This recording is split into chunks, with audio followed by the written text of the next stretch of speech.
You called about the noises in your walls, right? Oh, no, not me.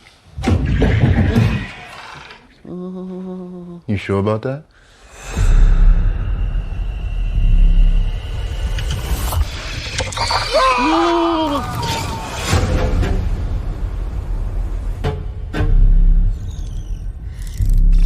Hey there, little guy. Charlotte! I need you to watch Liam. Why? Because he's 6 months old and he eats paper. Every time I try and connect, she takes 2 steps back. Night, Ethan. You hungry?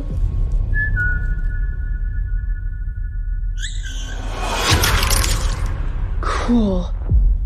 We're gonna call you Sting. Hi, Eric. Could a spider grow twice as big in a couple of hours?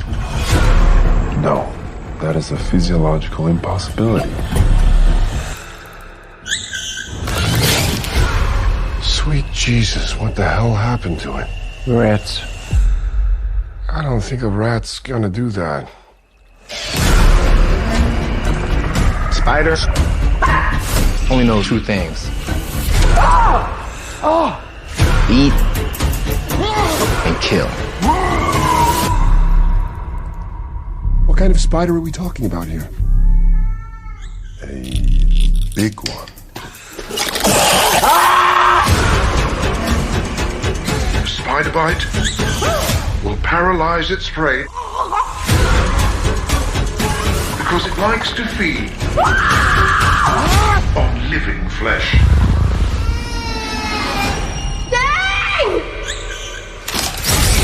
It's all my fault. We have to deal with this together.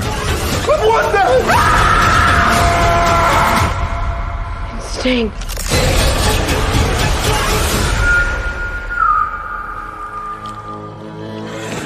That's your spider! Sting just was kind of the obvious choice. So I will take the synopsis off of IMDb. After raising an unnervingly talented spider in secret, 12-year-old Charlotte must face the facts about her pet and fight for her family's survival when the once charming creature rapidly transforms into a giant flesh-eating monster. That's a long-winded way of saying it's a killer spider movie, folks. So if that's what you want, that's what the movie delivers. How well does it deliver it? We'll find out now. Venom, general thoughts on Sting? All right. Well, I have a couple of points to make, a couple of caveats before I get into my actual general thoughts on Sting. The first, and I think most people who are regular listeners of any of my shows know this, I am an incredibly big fan of giant spider movies. Not just giant spider movies, but even regular-sized spider movies like, Kingdom of the Spiders or Arachnophobia. But giant spider movies genuinely hold a special place in my heart. I get a very solid guilty pleasure thrill out of watching these, even the bad ones. So I do want to say that take that into consideration when you hear my review, because I'm not sure if my review is going to be the norm. So that's the first caveat. The second caveat, regular listeners of this show know that I watched this movie about 2 weeks before its actual release. I went to a mystery screener at AMC, and it turned out to be Sting. And I gave kind of some very, very preliminary thoughts on the movie, talking about how much fun I had with it, how much I enjoyed it. And again, this is coming from a giant spider movie fan. Now, in between my first watch and my second watch, which was just yesterday afternoon, I went ahead and watched some other favorite giant spider movies. And I think I may have done Sting a disservice by doing this, because I realize now, after watching movies like Eight-Legged Freaks and Itsy Bitsy and Arachnia and Lavalantula and Big Ass Spider, like I said, folks, I like giant spider movies. I watched about a half dozen of them this past weekend. I realize now that this movie, unfortunately, Sting, is a solid, if not slightly underwhelming creature feature effort. And I feel like the biggest problem with this movie is that it has an identity crisis. This movie is not sure what it wants to be. It feels like there's two different movies going on when we're watching Sting. The first movie is this over-the-top giant spider creature feature where it's interacting with all these wacky neighbors and different kinds of personalities within the apartment building. And all of that stuff is fun. Like, I like all the characters in the movie. I love the spider, which we'll get to a little bit later. But that part of the film is all enjoyable. The problem is there's a second movie going on at the same time, which is a gripping family drama. And unfortunately, whenever the movie goes to the family drama aspects of it, the movie comes to a screeching halt. Like, literally, they'll have a fun scene where the spider is stalking and potentially killing, like, a family pet. So, you know, it kind of gets your juices going, and then bam, right back to the family drama, and it's like, what the fuck? And the funny thing is, I didn't notice this the first time I watched the film. Maybe because it had been long enough that I hadn't seen a giant spider movie, especially in theaters. We don't really get these in theaters that often. So when we got it and I watched it that first time, I was really excited about it. But then I realized that this movie is very disjointed. It's unbalanced in its storytelling. Take a movie like Eight-Legged Freaks. Eight-Legged Freaks embraces its silliness. It embraces its wackiness. So suspension of disbelief is right out the window with something like Eight-Legged Freaks, something like Big Ass Spider, Lavalantula, you know, a lot of those types of spider movies. Reality goes right out the window. So you can allow yourself to have some fun with it. It doesn't have to be serious, blah, blah, blah. I mean, Eight-Legged Freaks is so ridiculous that by the end of the movie, some of the sounds that the spiders were making actually sounded like words. Like, I thought the spiders were actually talking to each other, which I'm sure they're communicating in some way, shape, or form. But like I said, it just sounded almost like I could pick out words in the noises that the giant spiders were making. So bravo, Eight-Legged Freaks, for embracing your silliness. And then there's the opposite end of the spectrum, and that's something like Itsy Bitsy from 2017. Itsy Bitsy, once again, another giant spider movie. This one doesn't have any comedy in it whatsoever. It is a straight horror film, and this one does have a gripping family drama. But this one, for whatever it's worth, it doesn't bring the movie to a screeching halt, because it's not like there's quote-unquote fun kills in something like Itsy Bitsy. They're all gnarly, painful, fucked up kills. So the tone of that film is serious throughout the entirety of the film. Whereas with Sting, the tone is all over the place. You'll be having, as I already mentioned, you'll be having fun in one scene, and then the very next scene, stepdad is getting into an argument with his wife or with his stepdaughter, and like I said, it just it sucks all the fun right out of the movie. If this movie could identify what it wanted to be, does it want to be Itsy Bitsy or does it want to be Eight-Legged Freaks? If it would have embraced one over the other, I could have respected it a lot more. Now, the other issue, one of the other major issues I have with this movie is the director. This director, Kaya Roche Turner, is the director of the Wormwood films. And for those of you who've been longtime listeners, you remember I love the first Wormwood movie. I absolutely adore it. It's such a refreshing, different take on the zombie genre that I embraced it instantly. And then the sequel came out, and if you remember, we actually did review that one on Fresh Cuts, and I wasn't very high on it because it felt like they added nothing to the film from the first one, from Road to the Dead to Apocalypse. And so this director is kind of hit or miss for me. And Sting, unfortunately, I would have liked to have seen him do something like he did with the first Wormwood movie, where he takes the giant spider genre and turns it on its ear, does something different and original. But ultimately, Sting is fairly derivative, you know? Spider emerges from its cocoon, it grows exponentially, it kills people until it is dispatched itself. I mean, it's such a formulaic treatment for this film that it's hard to really praise it. I can praise the spider. I thought the spider was great. I can praise the performances for what they are. Despite me not being real high on the family drama in this film, it's not the worst family drama I've ever seen in a horror film. It's absolutely not the best family drama I've ever seen in a horror film either. Not every family-oriented horror film can be A Quiet Place or Hereditary. You know, sometimes they have to be. What was that movie last year that pissed me off? There's Something in the Barn, where the dynamic of that family just irked the shit out of me. Now, granted, that was a horror comedy, not really going for the drama. So, you know, it's a loose example. But yeah, like I said, if Sting had a more solid identity, I would be down for it. But aside from all the family drama stuff, the Spider looks great. I love Charlotte. I love her story. I love that she's a budding comic book artist, that she wants to be like her stepdad, who is a current comic book artist. All of that is all fine. It's done well. The performances are cool.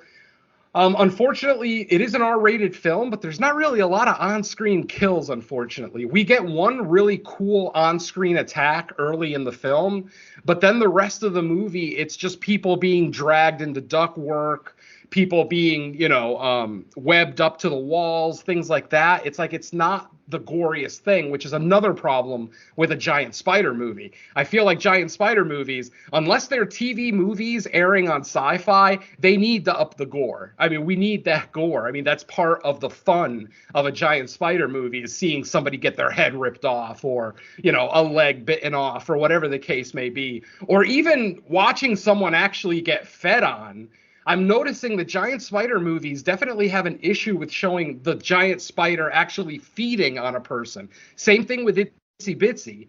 You know, the spider would catch the people, take it to a lair, and then eat them there. Same thing with Sting. The spider doesn't actually attack to kill. He attacks to paralyze and then save them for food later.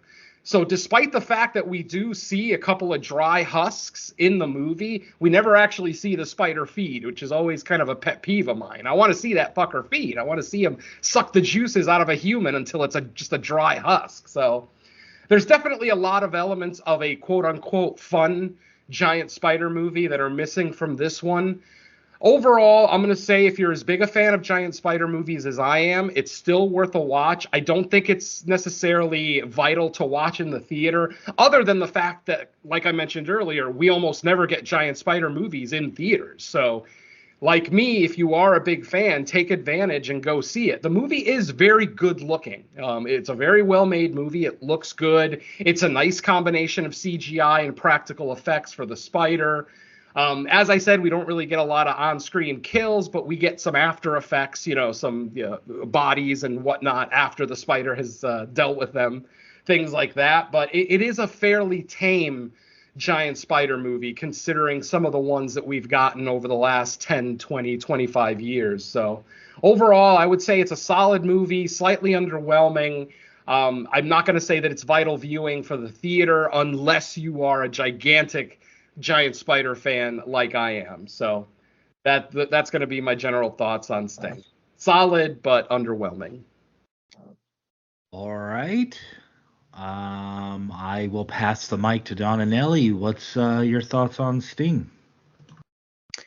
I'm pretty much right there with Venom, although I probably liked the spider action a little bit less, and I hate the family drama more than he does. But I am pretty much right there with him. I mean, come on, you guys know me and my taste for schlocky creature features. You guys know I'm all over stuff like this.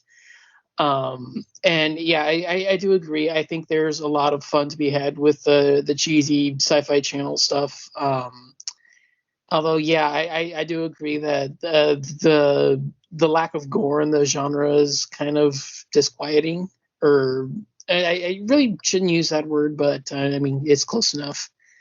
Yeah, there really needs to be like that, balls out, gore fest spider movie that we all need to, just see like the, sadness level of gore that, a giant spider army just ripping people to pieces would be just, that'd be so much fun. But, I'll leave that for another day. But for Sting, yeah, it's okay. The spider scenes are absolutely the best part. I mean, the final half hour to this is, I mean, head and shoulders above anything else that we get in here. The spider prop, when we get to see it, looks amazing. The cocoons look fantastic. I love the battle in the laundry room where the final battle takes place. some great, tactics that are used to try to, fight it off. A little bit of gore here and there, but I mean, not completely enough. But man, my God, the family drama to this thing. I mean, first of all, the daughter's an absolute cunt, and I hated her every second she was on screen. There's so many plot holes in what she's trying to do here. Can't say why, just because those are spoilers, and I'm really trying to keep myself from saying stuff. But yeah, she just irked me the wrong way. A lot of the family dynamics that go on here are just completely wrong-sided. I can't say that. That's a spoiler. Yeah, it just drags. The first, we get like one or two attacks, but it doesn't really become like a prominent part of the film until like nearly 50 minutes in. And I mean, you get one or two bodies here and there, but nothing really major. But I mean, yeah, like 50 minutes in, and then like the spider finally becomes like a prominent part of the storyline. That's completely wrong. You really shouldn't need anything like that, even if you're trying to, put up this kind of technical quality. That the apartment looks good. I like the atmosphere here. The spider's use of the ducts and trying to move around through the heating vents. I really like that, and it kind of plays up as a logical reason for why didn't anybody see this thing, because it does take place all in the apartment. I mean, I think there's one scene out of the entire film that takes place outside of it, which I mean, it does kind of allude to why didn't anybody discover this sooner, and then you realize, okay, well, it's because the thing's moving around in the heating ducts. Perfectly logical, perfectly reasonable. I can buy that. It adds some atmosphere to it. Really needed a couple more characters, maybe one or two extra residents just to kind of add some body count. Maybe that would have given us a little bit more gore, seeing them getting wiped out. But yeah, it's fun for what it is. If you're just going in to see the spider carnage, just stick to the final half of the film. That's pretty much where everything takes place. Yeah, the first half to this is kind of maddening and excruciating. It takes a while to get going, and it doesn't really justify the payoffs, but the final half is fun for like I said, it's fun for what it is. Not the greatest killer spider movie, and probably not even going to be the best killer spider movie this year, because Shudder is releasing one, I think, at the end of the month. Infested, I think, is what it's called. Yeah. Infested, yeah, that one. Yeah, that it's a Spanish film, so the Spanish title is Vermines, but the translation is Infected. Yep. Yeah, that's what I'm saying. I was trying to remember. I knew it was a foreign film, but I couldn't remember if that was the translated title. So look for that to come to Fresh Cuts in a few weeks, because Spanish horror. But I mean, I already know that as a fact. So look for that one in a few weeks. So a Spanish horror about a giant spider? Yeah, I think we'll do that. Like I said, look for that one in a few weeks. But for Sing, not a high watch. I mean, if you're looking to fill out some creature features for your end of year list, I hate to say it, this is probably one of the better ones of the year so far. Yeah. I mean, it's probably like my second or third favorite creature feature of the year. So, I mean, if you're looking for that particular part of the genre, I mean, you can do worse. But if you're, maybe looking for just like an overall film, maybe wait till streaming. Maybe not a theater watch, but just wait till streaming. I mean, we'll see how Infested is, but I don't know it. I mean, I haven't seen any trailers, so I can't say to that. But I mean, you can do worse in the genre. You can definitely do better in the genre. So I mean, take it for what it is. But yeah, not the greatest. But I mean, if you can stumble upon it for free, give it a shot. But other than that, I say that's your best bet. Just wait for it. But yeah, at the risk of saying anything else, I'll leave it at that. So back to you, I guess, Mike. There was one more thing I actually wanted to add about the pacing of the film. I mentioned how I didn't hate the family drama on the first watch. I forgot to mention that I genuinely did hate the family drama on the second watch because you really notice how it takes you out of the fun. Like I said, a fun kill will happen, and then boom, dad and mom are arguing about something. So it really, really drags the whole movie down. I didn't notice it as much on first watch, but like I said, on second watch, especially watching all those other Spider movies that I watched in preparation for this one, you really notice how much the family stuff brings this movie down. So yeah, I'm right there with Don. Sorry, Mike, go ahead. All right. So for me, I'm kind of in line with you guys for the most part. I think something Venom brought up, the movie being derivative. Now, when I see a movie that's kind of going down the derivative road, that in itself isn't always necessarily a bad thing. But to me, if you're going to be derivative, you better like pack it on 100% and go over the top. This movie could have been derivative, but if it gave us like over the top kills, just crazy sequences with the spider, that would have been okay. And because this was my first time seeing it, I thought maybe they were setting that up because we're in like a high-rise apartment building. There's a setup for like, all these people trapped in there with this killer spider or just not knowing about it before it's too late and get killed. And I when I got done with the movie, I had to go look at the at IMDb because it actually is rated R. And I kept thinking back on it. I was like, other than maybe like a couple shots of like the aftermath of what a spider did to like a couple pets, I think, or one pet, I'm struggling to see why it even got an R rating because like it wasn't that graphic. It wasn't like there was like tons of nudity or, to me there wasn't much to make it R. The daughter swears a lot. A lot. The daughter swears a lot. The R rating, I think, is mostly for language. Yeah, I guess that's one way to get a pathway to R. The daughter swore a lot. It's just, yeah, I mean, that I guess is a justification. It's just kind of disappointing if that's like the reason, because if you're giving me a killer spider movie that's rated R, my first inclination is to be like, okay, cool, at least we're gonna get like a lot of cool graphic deaths, but we just didn't get it. As far as like the basic setup, like I was okay with it. I thought it was kind of cool. Obviously you take in this like, quote unquote pet spider. Turns out, or of course things don't go as planned. The spider gets free. It starts going on a rampage. So you kind of get like the, a more or less setup you would expect to get. But then it just kind of like levels out from there and stays medium or even a little less than medium. I found the movie, like, it was an okay movie. Like, it's not bad. This is not the type of movie I would say, this is not good. I would still say, hey, go see it. I mean, if anything, you probably want to watch a killer spider on the big screen just because it's going to enhance the viewing experience, at least in my opinion.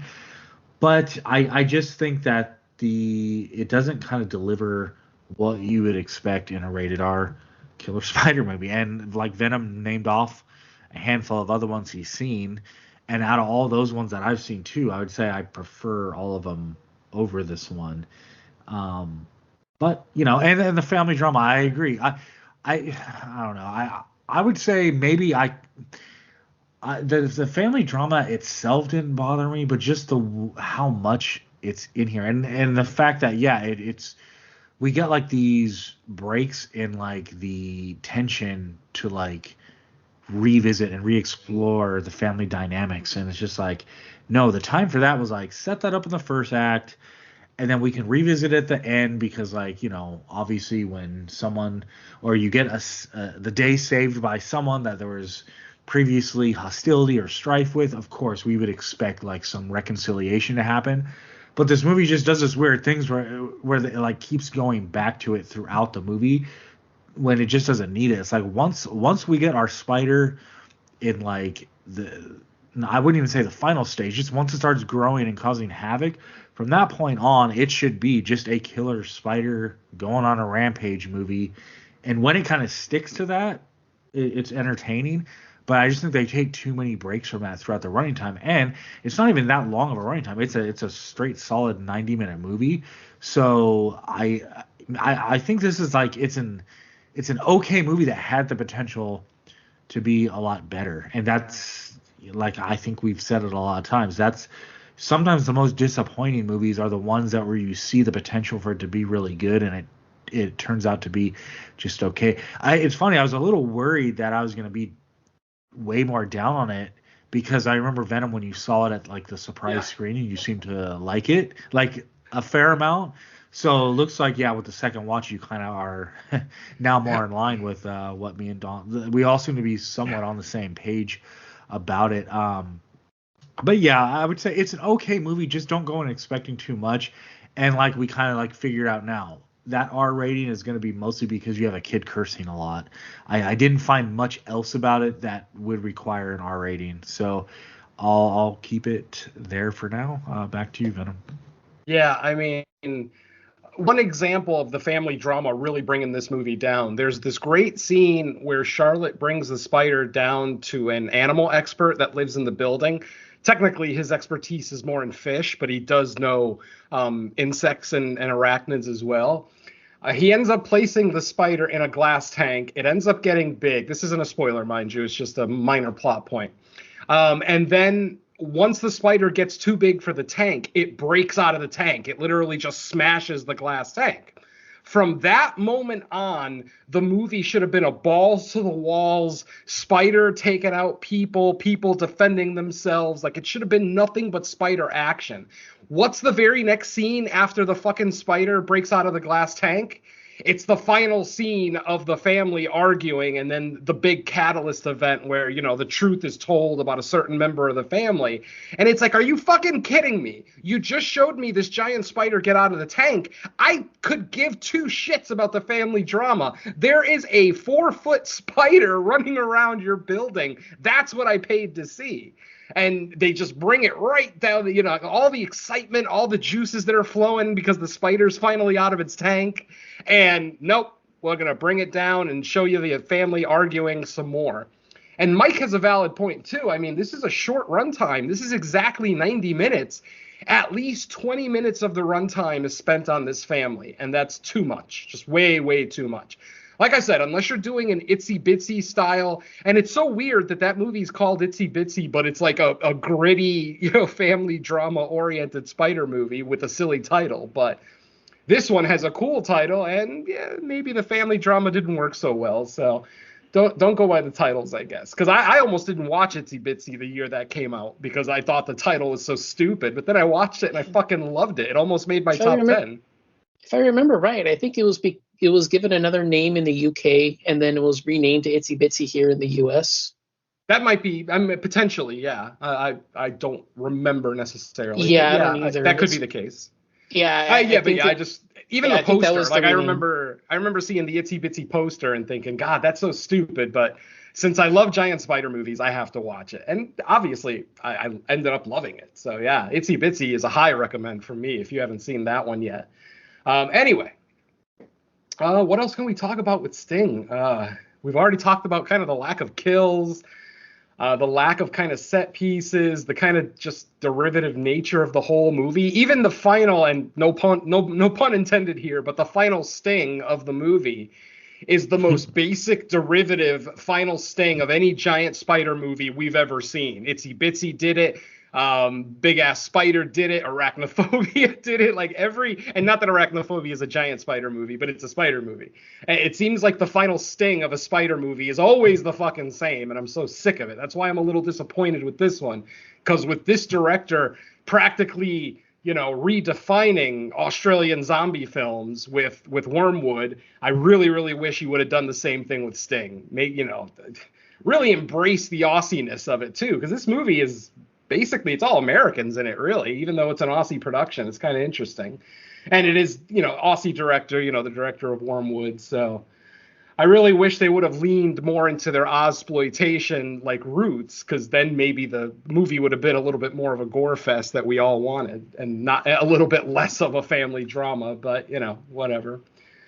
So I guess that's going to be your final spoiler warning, folks. I Unless will you guys say got anything else. I did get a kick out of the senile grandma, where like I sometimes loved she's her. she's cognitively there, and then other times she's not, but she's like still heartwarming and like warm Yeah. to the I young liked child. a She was lot of cool. the characters in this movie. I thought the exterminator was funny. I thought the old lady, even the aunt, the bitch aunt, like she played her role very well. You know, she played the bitch aunt perfectly. I thought she was awesome, and she even had a cat that fucking looked like her, which I thought was funny. I don't know if that was intentional, but that was funny as hell. Um, so yeah, if there's nothing else to talk about, I guess we can go into, what's not going to be a very long walkthrough. It's a giant spider movie. We all know where this movie's going. So let's see. Our movie opens up with our senile old lady. Her name is Helga. We see her knitting at her chair in front of her television, watching an old Universal horror movie, and she hears movement in her walls. It sounds like there's rats or even cats, like some animal running around the vents in her building. She ends up calling an exterminator, but we find out at this point that this woman has either dementia or Alzheimer's, something along those lines, because she has to read everything off a piece of paper that's on the wall. So when someone says, "Who's this?" there's a piece of paper on the wall that says, "My name is Helga." Very Memento-like, if you guys remember Memento. And then she gives them the address, and then our exterminator shows up. When he shows up, he realizes that there's a truck from another extermination company outside the building. He's pissed off.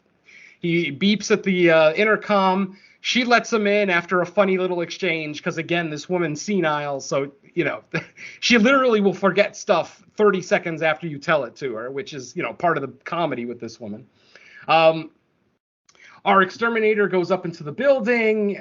He notices that there's ooze coming out of some of the vents in the hallway.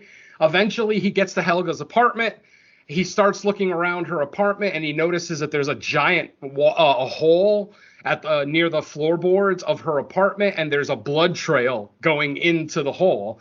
So, of course, he turns on his flashlight, looks down there. Something ends up coming out of the hole, grabbing him and dragging him into the hole, and the camera fades to black. So that's our out-of-context cold open. And then the movie opens 4 days earlier. So 4 days before the events of the cold open, our movie begins. And what we see is a meteorite falling from space. Like, we can't tell how big it is, obviously out of context. But when it finally hits the apartment building, we realize that it's a tiny little meteor, maybe the size of a golf ball. It crashes through a window and then lands in a dollhouse of all places. And as soon as the thing lands, it cracks open and out comes a little black spider, kind of Black Widow looking. It looks like it has a red mark, not the traditional red Black Widow mark on its belly, but it's got some kind of red mark on it. So this, of course, establishes that our giant spider is a fucking alien, folks. Yes, this is an alien giant spider movie. So up the ante a little bit, or at least I was hoping that they would up the ante, but they kind of didn't. So from there, we're introduced to Charlotte. We see that Charlotte is sneaking around the air vents. She ends up breaking into a storage apartment, like an apartment where they're just keeping stuff. And it is the room with the dollhouse where the meteor just landed. She goes up to the dollhouse. She takes a doll out of the house. She's going to take it. I guess she's stealing it and doing... we'll go over what she does with the dolls later. And then she sees the spider, and the spider is on her hand. Almost looks like it's about to bite her, the way it rears up its front legs, and it almost like it extends its fangs. It looks like it's about to bite her, but then it doesn't. She ends up taking a matchbox and putting the spider in the matchbox. So, this girl has no fear of spiders or insects in general, as we'll learn throughout the course of the film, and decides she wants to keep this cool-looking spider. She ends up going back to her room through the vents, putting the spider in a jar. And, the spider just kind of chills out in the jar for a little bit until it's feeding time. Now, as it turns out, this spider is a mimic in the sense that it can mimic sounds that it hears. So at one point, Charlotte gets a text on her phone, or she tweets. I think she tweets something, and it makes the the little sound, the little two-tone sound. I can't whistle today. Sorry, folks. But suddenly she hears the spider make the same noise. So she decides, okay, that's going to be your dinner whistle. Whenever you're hungry, you just make that noise and I'll know it's feeding time. Somehow the spider understands her and actually makes that sound whenever it gets hungry throughout the movie. So for the first part of the movie, obviously the spider's living in a jar. Charlotte is feeding it roaches and whatever other insects that she can find in the building. They live in a slummy building, so roaches are not hard to find to feed the spider. And the spider is really interesting the way that it kills its food. Rather than jumping on it like a jumping spider or a trapdoor spider, it actually hangs out at the top of the jar, like in the lid, and then will shoot its web down and pull its victim up. Almost like the spider doesn't want to be seen eating. Since he can actually hide up in the lid, he pulls his food up there and eats. And we see him do this a few times throughout the movie. The spider is obviously not a normal spider, and it continues to make its little whistle when it's hungry. At this point, we're introduced to the rest of Charlotte's family. Stepdad Ethan, mom Heather, and little brother, I forget what the baby's name was. I think it was William. But she has an infant little brother. Now, Ethan is a stepdad, so this is... So Charlotte is not Ethan's daughter. Charlotte is Heather's daughter. And then Ethan and Heather also have a child themselves in the toddler William. So it's a family of 4. We find out that Ethan is a comic book artist, and he also has a day job where he's actually the superintendent of this building. There's a couple of funny interactions with the owner of the building, who is Heather's aunt, or Ethan's, I guess, aunt-in-law by marriage, where she's constantly yelling at him because, she wants Ethan to be able to handle anything that the building needs, be it hot water heater repairs, insect, fumigation, things like that. She just wants him to do it because she doesn't want to have to pay a professional to do it. Unfortunately, Ethan knows nothing about fumigation and things like that, so they do end up having to call Frank. That's his name. Frank is the funny exterminator in the film. So... throughout the film, obviously, we get just different problems with the family. The daughter, Charlotte, gives Ethan some ideas. As I mentioned, Ethan is a comic book artist. Charlotte is a wannabe or aspiring comic book artist. Like, that's what she wants to do. They show a quick scene where she gives him some suggestion on drawing eyes into, behind a pair of glasses for a character in his book. This character is actually based on Charlotte's real father, who we never meet in the film. And she thinks very highly of her real dad, so she thinks highly of this character that is based on her father. She doesn't want him to have, glasses without eyes behind them because you can't read emotion that way. She claims that it always makes them look like a villain when you can't see their eyes. Ethan disagrees. He basically lies to her and says, "Oh, I like that. That's kind of cool." And then as soon as she leaves the room, he literally erases it, which turns into an argument later on where Charlotte is like, "If you don't like my ideas, don't lie to me and tell me that you do, blah, blah, blah." Like I said, the family drama back and forth. Okay, so at this point, the spider is still being fed. But now, one night, we see the lid of the jar start to turn on its own. Yes, my friends, the spider has figured out how to take the lid off the jar and actually just starts walking around the building through the air ducts, as Don mentioned earlier, through the heating and air ducts and grates and everything else. Eventually, it ends up attacking the bitch aunt's parrot. She has a parrot who's just as much of a bitch as the aunt is. We don't actually get to see the attack. We see the setup. We see the parrot in the cage start freaking out. We see the legs of the spider start to poke out of the air vent next to the bird's cage. And then we just hear, a commotion. We hear a cage rattle and blah, blah, blah. And then we hear the aunt scream. And what we find is the fucking bird has been flayed. I mean, it's basically lost all its feathers and part of its flesh has been melted off. For those of you who don't know, spiders and some other insects like flies will actually melt their food and suck up the juices. They don't actually like eat flesh per se. So, like I said, we see the bird, no feathers. It's pinned. It's funny because it's like pinned up in the cage like he was killed by Jason Voorhees or Michael Myers, where they set up the dead body to scare somebody later in the movie. It's kind of interesting. But yeah, they call in Frank once again, the exterminator, to try to figure out what's going on because now there's pets missing. You know, the parrot has been killed. There's a cat in the building that's missing, blah, blah, blah. We meet some other characters in the building as well. We meet Maria. She is just a single woman living on her own.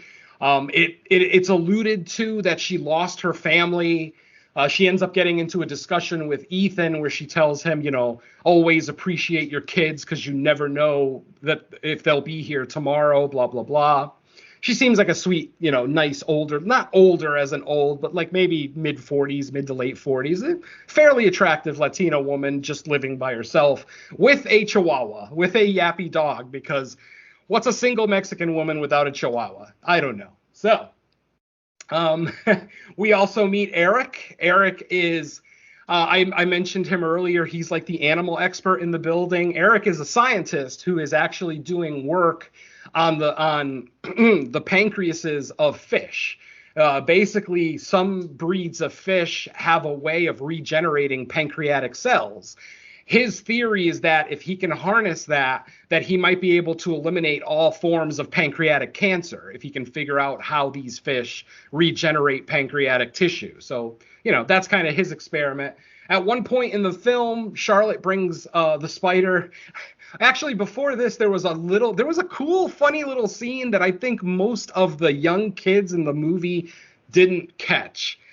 Before she actually names the spider, she's looking up at some of the books on her shelf, and she looks directly at The Hobbit and The Lord of the Rings. They're right next to each other. And then she goes, I know what I'm going to name you. Now, anybody who's ever read the Lord of the Rings books at this point is thinking, oh, she's going to name the spider Shelob, because Shelob is the queen of the spiders in the Lord of the Rings books. Instead, she goes, I'm going to call you Sting, which it actually got a chuckle out of me because it's a little bit of a misdirection, but I don't think anyone in the theater was old enough to have read a Lord of the Rings book, apparently, because no one else in the theater caught the joke. So I chuckled quietly to myself. Anyway, after naming the spider Sting, she goes to visit Eric, asking if she can buy a glass tank because Sting is now outgrowing his jar, which for some reason doesn't concern Charlotte. Literally, the spider, at one point she says the spider doubled in size in a few hours. And that didn't concern her. Like, nothing about her there's no bells going off, no red flags, no nothing. She just asks Eric if that's normal. And Eric is like, no, that's physiologically impossible. And she's like, well, this spider did it. And then eventually she's able to get the spider to feed in front of him. And then she's like, do you want to see what he looks like? She figures out a way to get the spider to come down from the lid. And the spider literally takes up like the entirety of the jar now at this point. The poor little guy is... But the thing is, as I mentioned earlier, he's leaving the jar every night. He's opening the lid, leaving to feed, and then coming back and closing the lid behind him. So it's a pretty fucking smart spider. So anyway, Eric basically tells her, I don't know what kind of species of spider this is. I'm going to need to study it a little bit so that I could give it the proper enclosure, because if I give it an enclosure that's either too big or too small, it could affect the psyche of the spider. This was probably a lie, because I'm sure Eric realized that was no earthly spider that he was looking at. So basically, he starts doing experiments on it and starts realizing, just like Charlotte, that every time he feeds it, it gets a little bigger. It somehow is getting bigger. So Eric is like, okay, I'm going to have to go to Charlotte's father, to Ethan, her stepfather. He calls Ethan down and shows Ethan this spider and says, hey, man, I don't think your daughter should be keeping venomous spiders in your apartment. And he shows Ethan the spider. The spider falls from the jar lid after some electric current is placed on the jar lid, on the lid. The spider falls into the jar. Ethan literally jumps out of his seat because this spider is like the size of a fist at this point. And he's freaking out. He goes to yell at Charlotte. Charlotte, of course, feels betrayed because she asked Eric not to say anything to Ethan, blah, blah, blah, blah, blah. She ends up going downstairs to Eric's apartment and knocking at the door, but Eric doesn't answer because obviously he knows, he's in for a yelling session from this little girl who's going to yell at you for 10 minutes for giving away the spider or giving away the fact that the spider exists. At this point, Eric still has the spider.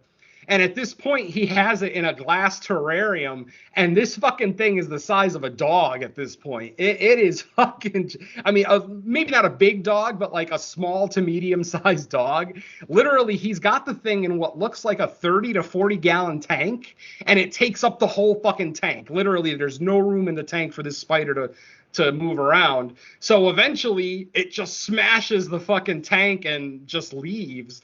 And like I said, at this point, you think that it would be all spider action. Nope.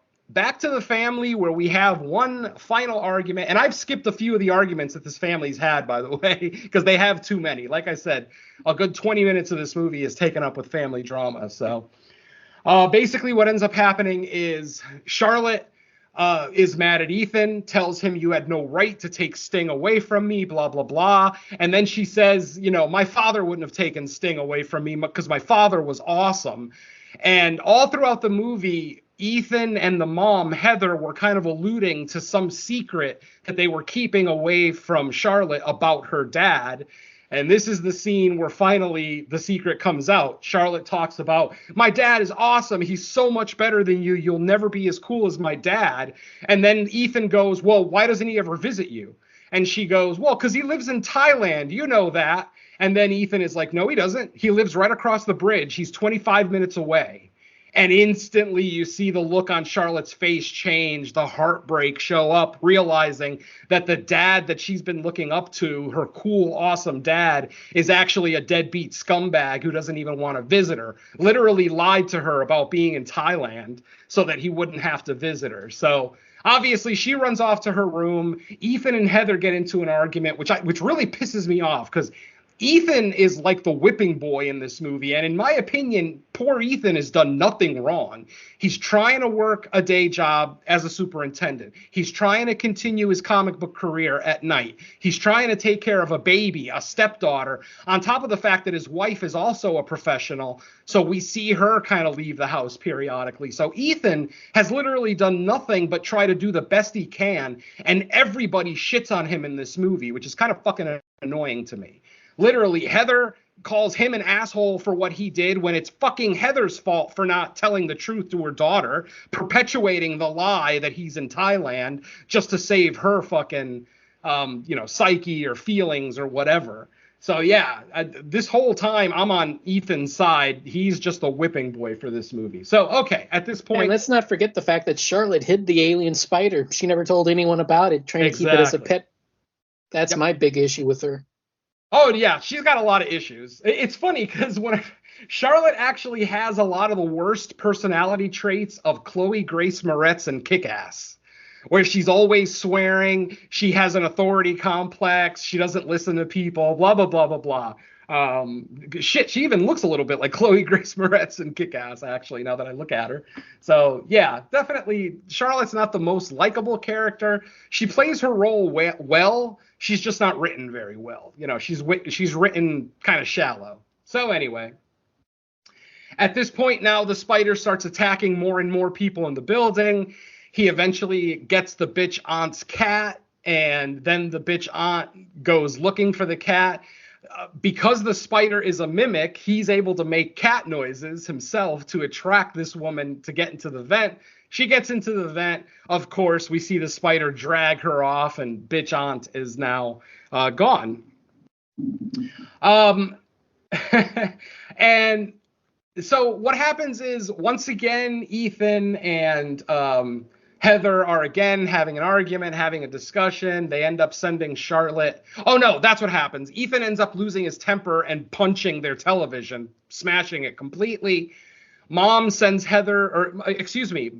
Heather sends Charlotte to her room, she tells her to take William, her little brother, with her so that they can have a discussion.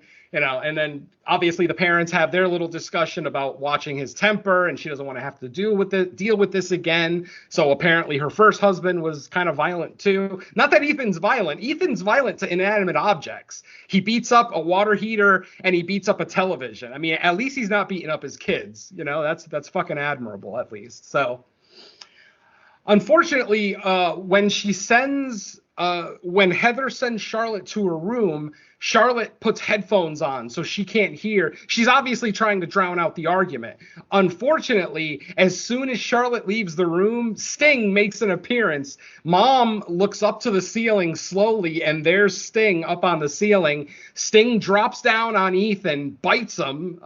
If you guys, for those who, I think I mentioned it already, spiders tend to paralyze their food first, cocoon it, take it to their lair, and then eat it later. So the spider bites Ethan, paralyzing him. He starts drooling, like he's basically on like meth or something. The spider eventually attacks the mom as well and literally drags the mom out of the living room. This whole time, Charlotte has headphones on, so she's not hearing anything that's going on in the living room. Finally, she looks up and she sees the dog barking, and the dog is actually Maria's dog. I completely skipped Maria's death scene, but it's potentially the best death scene in the movie, so I'm going to leave that for you guys to watch if you haven't seen it already. If you've already seen it, then you know how cool a scene it was, so I'll leave that one alone. It sucks, too, because Maria is one of the more likable characters in the movie, but she gets the most brutal death scene in the film, too. It should have been the aunt. It should have been the bitch aunt that had the brutal death scene, but unfortunately, it's the nice person, so there you go. So anyway, after Maria is killed, her dog, Bonnie, ends up staying with Ethan and Heather and the family. After Ethan and Heather are attacked by the spider, Charlotte looks up. While still wearing headphones, she sees that Bonnie, the Chihuahua, is barking at something. She doesn't know what. She thinks that he's hungry and that he wants food.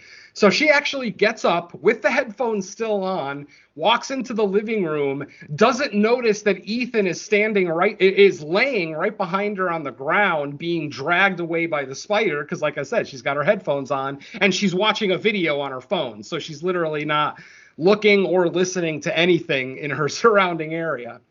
She ends up grabbing food for Bonnie, giving the dog some food, and then going back to watch her little brother. She looks up again, and the dog is still barking. Bonnie's still barking at the same thing, even though there's a full plate of food in front of her. So finally, Charlotte gets up, takes her headphones off, and starts looking around, realizes that her parents are both gone, and the living room is in shambles. Like the furniture is all knocked over, broken table, shit like that. She sees that the grating on the vent has been ripped off. So she goes up to the vent and instantly starts calling out Sting. At this point, she hasn't seen that Sting is the size of a dog. She still thinks that Sting is like, normal spider size. And she can't find anything. She's calling down. She's calling for Ethan. She's calling for her mother, for Sting. Nobody's answering. Finally, she goes back to the bedroom where little baby William was in his crib, and now William's gone. He's completely gone. And now Charlotte's like, what the fuck is going on? Now, I actually skipped one important plot point earlier. Earlier in the film, we see that the senile grandmother, Heather's mother and Charlotte's grandmother, has mothballs all over her house. And all her clothes smell like mothballs. The traditional old person smell from like the 70s or 80s. And at one point, while she's about to feed Sting, while Sting is still little, one of the mothballs falls out of like her book bag or her pocket or something and rolls towards the jar. And suddenly you can hear Sting screaming, like yelling, not a human yells, but like, a little spider yelling. She takes the mothball away and the jar settles, like the spider stops shaking and freaking out. She ends up realizing that it's a mothball. She takes the mothball and actually touches it to a piece of Sting's webbing that's sticking out of the jar. And instantly the mothball dissolves the web. And at the same time that she does that, Sting reacts inside the jar. Like he knows that his web is being touched by whatever that material is, that mothball material. So at this point, in the film, we're back to the third act where parents are missing. William is missing. She's by herself. And she remembers the mothball thing. So she literally grabs a box of mothballs that she's got in her house. She puts them in like I forget what those things are called. She grinds them up in like a grinding cup. She grinds them up into a powder, and then she puts it in a bottle of water and mixes it up, a big bottle of water. Mixes it up, and then she fills up a super soaker with it, one of those big ass awesome super soakers. She tapes a flashlight to it, very Rambo style, cocks the gun, and goes to work. And literally, she jumps into the vents. She starts spraying bits of the vent, because obviously it'll keep Sting away from any area that has this water touching it. And every time she sprays the stuff, it dissolves whatever spider webs are in the ducts. She's traveling through the ducts. She ends up finding the bitch aunt's cat, and he's literally strung up on a fucking web and all torn to shit. Not quite as bad as the parrot looked earlier. Yeah, this movie is definitely not good for pet lovers. If you're a pet lover, you might want to think about seeing this movie, maybe passing on it. Luckily, though, we don't actually have to see any of the pet deaths. They're all done off screen. Not like Itsy Bitsy, where we actually see that spider attack the cat and kill it, on screen. So that was a little bit more hardcore. This one's not as bad, but you're getting a lot more after effects here. Anyway, so she finds the cat hung up on the web. She continues going through the air duct system. The air duct system eventually connects to like the garbage disposal, the shaft, like the garbage shaft, where people who live in apartment buildings will put their bags of garbage in, and it goes down to the basement to a dumpster.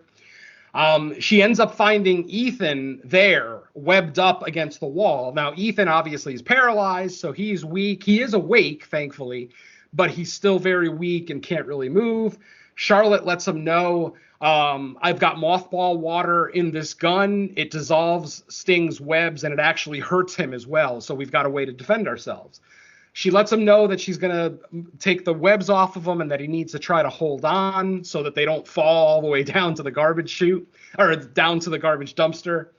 She ends up freeing his webs. He's able to hold on for a little bit, but then Sting shows up right above them. Sting drops down, freaks out both Ethan and Charlotte, and they end up both falling down to the dumpster down in the basement. It's like a garbage room / laundry room type area, kind of a cellar apartment building type area. When they get down there, they realize that Mom and William are webbed up inside of the trash compactor. There is a trash compactor in here that's alluded to earlier in the film, so it's very obviously foreshadowing something that's going to happen later, because we actually get to see Ethan using the garbage disposal, and the fact that its electrical connection isn't very tight and has to be tightened manually before you can turn it on. So obviously foreshadowing for later. As they're getting Mom and William off of the web, Frank, the exterminator, ends up falling down. And this is where it connects back to the cold open. At this point, it's now been 4 days. We're now back to the scenes of the cold open. You remember Frank was dragged into the hole, and then the cold open faded to black. Well, this is the continuation of that scene. He falls down to the garbage the garbage dumpster, just like where everybody else is, and realizes that everybody else is down there. And Frank gets pissed for some reason. Oh, right, because the doors are locked. For some reason, the doors in this room are locked from the outside. Now, don't forget, they didn't come in here through the door. They fell through the chute. So why would they have their keys with them to get out of the room, Frank gets really mad when he realizes that they're locked in, and Ethan, the superintendent, doesn't have his keys with him to open the door and get out. So he actually physically gets all up in Ethan's face, starts, grabbing his shirt, pinning him against the wall, and Ethan's like, whoa, stop, don't spill this. I can't spill this. And then, Frank is like, well, what is it? And Ethan tells him, or should I say Charlotte tells him, it's mothball water. It hurts Sting, and it dissolves their webs. Well, Frank, the fucking, self-entitled douchebag that he is, grabs the bottle of water. Mind you, it's the last bottle of water left. At this point, the gun is empty and all of the little small water bottle grenades that she made are all gone. This is literally the last one. Frank swipes it from Ethan and just starts pouring it all over himself. And they're like, what the fuck are you doing? That's our last one. Don't waste it. Frank, of course, like I said, he's a selfish prick, just telling them to fuck off. I'm not going to die because of you. I don't know why he would even make that statement. Like, it's Ethan's fucking fault that there's a giant spider in the building. But eventually we hear the spider in the vents. We hear the spider start to come down the vents, down the garbage chute, and into that room. Frank, the exterminator, has a nail gun with him that he uses for protection. Why an exterminator needs a nail gun is beyond me, but, you know, he kind of implies that it's for protection, so he doesn't have to carry a real gun with him. He ends up shooting at the vents and ends up hitting the spider to the point where we actually see blue. We actually see blue blood oozing out of the vent through one of the nail holes that Frank just shot. And then Frank kind of does his best Arnold impersonation when he says, "Oh, it can bleed. That means we can kill it."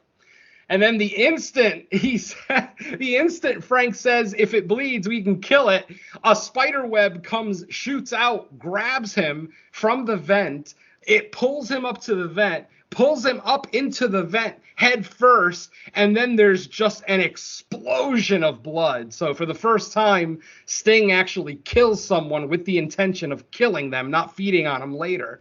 So I don't know. I mean, we don't actually get to see if he like ripped Frank's head off or whatever, but literally just an explosion of blood. Frank's body falls back to the floor, and then Sting falls down into the floor, into the basement with them, with the whole family at this point.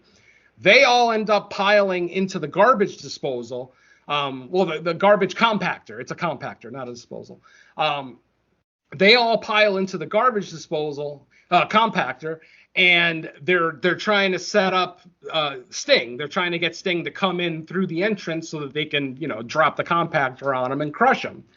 So, Charlotte actually makes the noise. She's like, "Come on, Sting, come and get your food."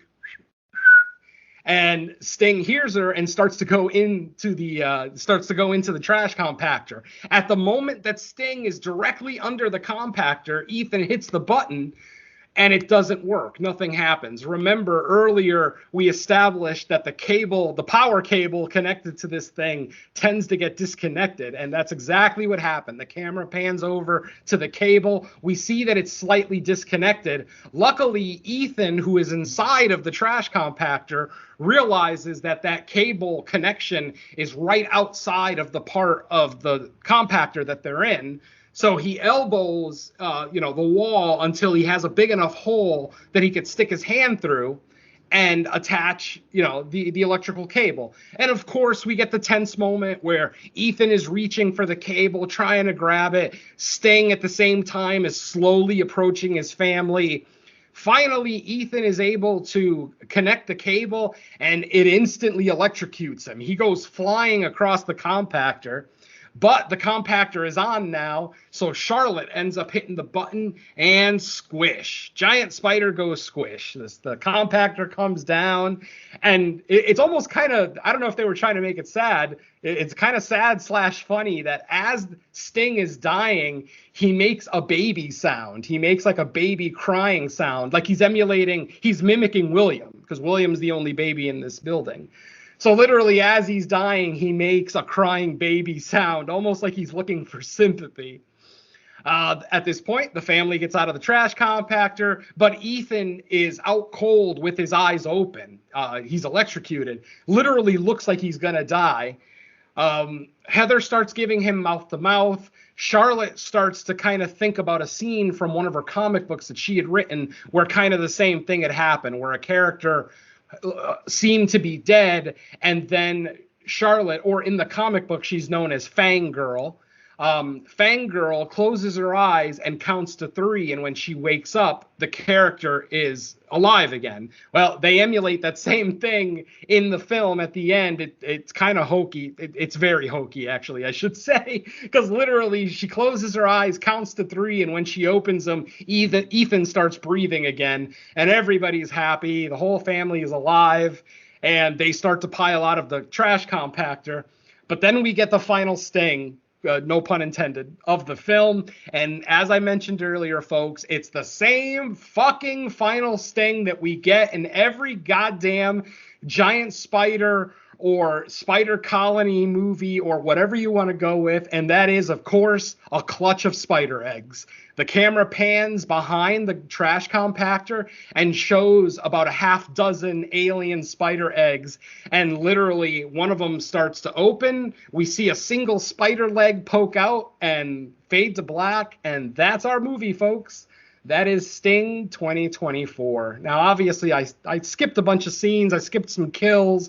I obviously skipped a bunch of the family drama because if I thought the family drama is boring in the movie, it's going to be even more boring sitting here, listening to me talk about it. So I skipped a lot of that shit. But yeah, 91-minute film. It does go by. It goes by fairly quick if you can handle the family drama stuff.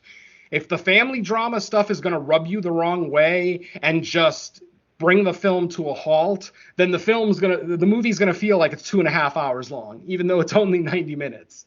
So go into it, with a grain of salt. Yes, there's a good spider in here, some decent kills, definitely a lack of them, unfortunately. And then you're gonna have to deal with, like I said, about 15 to 20 minutes of family drama taking up, that much of your 90-minute movie. So just be warned. But otherwise, I would still give it a mild recommend. Mainly if you're a big creature feature guy like myself, because it is worth seeing Sting the Spider. Maybe not Sting the movie so much, but Sting the Spider is still something to behold. He's still pretty cool looking. As he gets bigger, his face starts to mutate. It almost starts to look like he has a mouth and eyes and shit. It's kind of cool. It is an alien spider, so I wouldn't expect it to look like an earthly spider. It still mostly does, but like I said, the face definitely gets pretty mutated as it gets bigger. So like I said, mildly fun movie, not the best creature feature we're likely gonna get this year. Might not even be the best creature feature I've watched this month, considering some of the other ones that I've watched in preparation for this movie. But yeah, like I said, if you're a fan of stuff like Eight-Legged Freaks, Itsy Bitsy, Lavalantula, Big Ass Spider, Arachnia, then I would say this one is still worth watching. It may not hit the heights of some of those movies, but I still would say it's worth giving it a shot. But like Don said, I would wait for streaming. No need to pay $20 to see this in theaters, other than if you want to support the subgenre, which I absolutely do. If a giant spider movie is playing theaters, you can pretty much bet your house that I'm going to be there. So. And that'll continue to happen no matter how bad these creature features end up being. I will be there every time. So that's it from me, folks. Back to Mike to finish us off. Yeah, I would give kind of like the same recommend. Like, there's enough in the movie to still kind of give it a mild recommend. Just kind of understand this isn't going to be your crazy over-the-top killer monster or creature movie. So yeah, with that said, I think that's going to wrap up the episode on Sting. But let's go around the cast to find out where else we've been recording podcasts, if anywhere. So Venom, what you got? Well, it's only been 2 days since the last time we saw each other, so nothing new. Pretty much the same stuff I went over last episode. Creature Comforts episode 25, where we look at Godzilla X Kong, The New Empire, is available now, so check that episode out. Latest episode of the Crystal Lake Gift Shop is episode 4. That's probably like a month and a half old now. We are planning on doing the next episode of the Crystal Lake Gift Shop, which will cover the Halloween episode from season 1 of Friday the 13th, the series. So that should be fun. I do remember really liking the Halloween episode, so let's see if my memories serve me well. The main show, we still have not gotten together to record my picks, my bloody picks that I'm bringing to the next main show. So hopefully that gets recorded sooner than later. But the last episode, I believe episode 58, is still available. And those are Mike's picks where we looked at a pair of William Castle films. And let's see. And then as far as guest spots go, like I said last week, I did a YouTube appearance on Sledgehammer Horror for their Would You Rather live event. That video is still available on their Sledgehammer YouTube channel. It's over 3 hours long. So if you just want to watch my segment, I would fast forward to like the 1 hour and 15-minute mark of the video, and my segment will be right around that part. So check that out. And then the only other guest spot I have to talk about is, of course, Cut to the Chase, where we looked at the Omen franchise. And that episode is definitely available now. I saw the link for it posted a couple of days ago, so check out that episode. Yes, we look at the entire Omen franchise, all 6 movies. It is a long show, so prepare, make a drink, make a sandwich, sit down, and listen to our thoughts on the Omen franchise, which will double up on our review of the first Omen, because we talked about the first Omen on this show last week, and then we end the Omen franchise retrospective with the first Omen as well, so kind of double reviews for that one. And that's pretty much it from me, folks. Just getting back into the swing of things of podcasting in a timely manner. I just got to, keep Mike on the ball, and we'll get a nice flow of episodes coming for the rest of the year. So look out for those. All right, I'll kick it over to Don. What do you got? Yeah, not much. Creature Comforts is available. Guest spot is coming up soon on No Bodies podcast, which is a look at religious horror, which was a lot of fun. The only other new thing is this is the, like I said, I'm going bi-weekly now for the rest of the season. So this is the release week of the Horror Countdown. Kind of an unusual episode. Basically, I improvised the episode on the spot. The guests on the show didn't do their homework and provided a top 10 list. So instead, I decided to turn it into a behind-the-scenes interview of their film Death Metal, which came out last year, I think, or year before. I'm not sure. But I had the director of the film on. We were supposed to do a list on heavy metal horror, but apparently he forgot. So I just winged it and turned it into a behind-the-scenes. Got to talk about some of the shooting, some of the struggles of getting it made, and just to keep it on theme at the very end, I did a top 10 list of my personal heavy metal horror films. So kind of an unusual one, but that's the reason why. So that is the latest episode available now, and you have to wait for the releases to come out, but I guess that's pretty much it for me. Okay, so for what I got, fresh cuts, obviously, but then I also did end up doing a guest spot on 22 Shots, just recorded the day before we're recording this. It was in their urban horror episode where it was Death by Temptation. What else? Snoop Dogg's Hood of Horrors and Bones, as in Jimmy Bones, the also Snoop Dogg movie. Yeah, it's funny because I originally wanted to do their Shaw Brothers horror movie, but since I was nice of them to the fight the whitest guy they know to talk about black horror movies. Yeah. So that episode, they're pretty much clockwork, like with releasing their episodes. So since they recorded yesterday, it should be out at the end of this week. I think they release it like a day early for their patrons, and it'll be up everywhere on Friday. So if you're listening to this, it should be released the same week. Other than that, that's all I really got for now. Got a couple things in the works, but a little too early to announce those. And our next episode, I'm assuming, is going to be on Abigail, right? That little girl vampire movie. Spoiler! It's in the trailers, Mike. I know, which I didn't see. I kind of already knew what it was, even just based on the poster. But yeah, I don't know. That's definitely a trailer I'm glad I didn't watch. I feel like it's one of those. It looks like Yeah, it looks like it's supposed to be a spoiler to the characters, but not to the audience. I gotcha. All right. Well, Yeah. we'll see. That's kind of the vibe Yeah. I'm getting, but I think the gist is that it's supposed to be a surprise to the characters, but we'll see. Yeah, from what I saw, it's kind of hard for the audience not to realize it. But hey, we'll see how they craft it. But anyways, yeah, that's what's coming out in theaters this coming up week or weekend. So that will likely be the next episode of Rush Cuts. But with that said, thank you everybody for listening. We will be back in about a week. And let's say bye to our listeners. Later.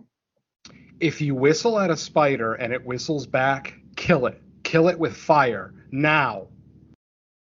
That is all. Not CGI fire either, because we've had some bad experiences with CGI fire in movies lately.